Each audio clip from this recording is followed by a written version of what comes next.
How you doing? My name is Brian Hayden. I am a lecturer at the University of Michigan Center for Entrepreneurship, which is in the engineering school. And this is a presentation that I created for the Enriching Scholarship Conference, which was canceled due to COVID-19. So I wanted to record it anyway and get it out there because it's a topic that I think is really timely and I feel very strongly about. And what I'm going to encourage you to do is I want every instructor, every faculty member, every teacher, everywhere to think about creating a podcast for your course. And the reasons that I think podcasting is important now is that it's a little different than video in that this is a great way to communicate with students remotely, but it doesn't have the same type of requirement that video has in terms of bandwidth and streaming. Podcasts are smaller files. They are cheaper and less expensive to produce and host and serve up. And so I want to tell you my experience and then give you some tools to do it for yourself if you'd like to do it. So why podcasts? Stories are 22 times more memorable than facts. Obviously, this isn't an exact number, but we all know that stories are how we remember things. And so we have guest lecturers come in, we do case studies, we send assignments, video assignments on YouTube, we have guest speakers come in remotely. We weave these things into our courses and into our books and our lectures. And podcasts are a way of capturing those stories and organizing them in a way that you can deploy in different ways for your course.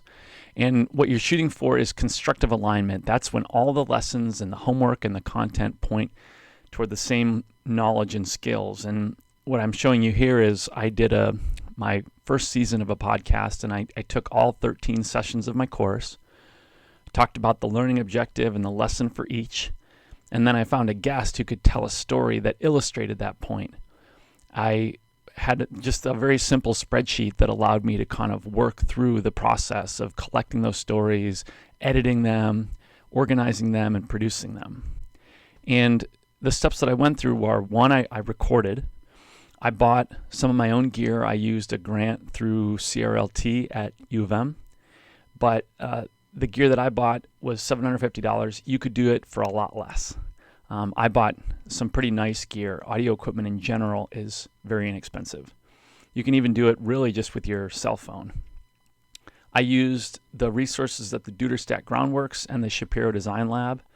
When we're in a situation where we're not social distancing and these buildings are open, they're free for faculty and students to use, and they're really nice facilities. I would budget about 20 hours to learn just the basics on how to record audio. Second thing I did was I edited, and there are a ton of tools.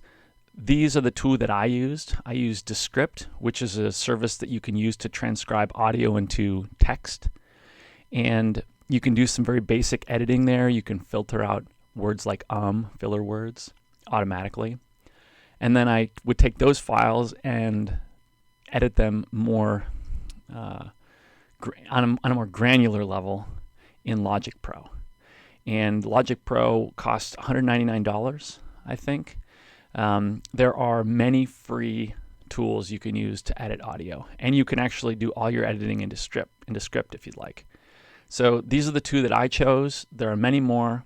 I don't know that these are the best, but I would budget about 20 hours to learn that. And so between the recording and editing, you're looking at about 40 hours.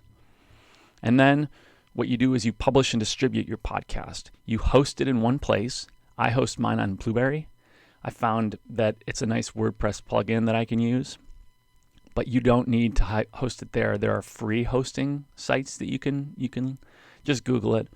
And then what you do is you take an RSS feed, something from Blueberry, and then you load it into a website, into Michigan Online, Apple, Spotify.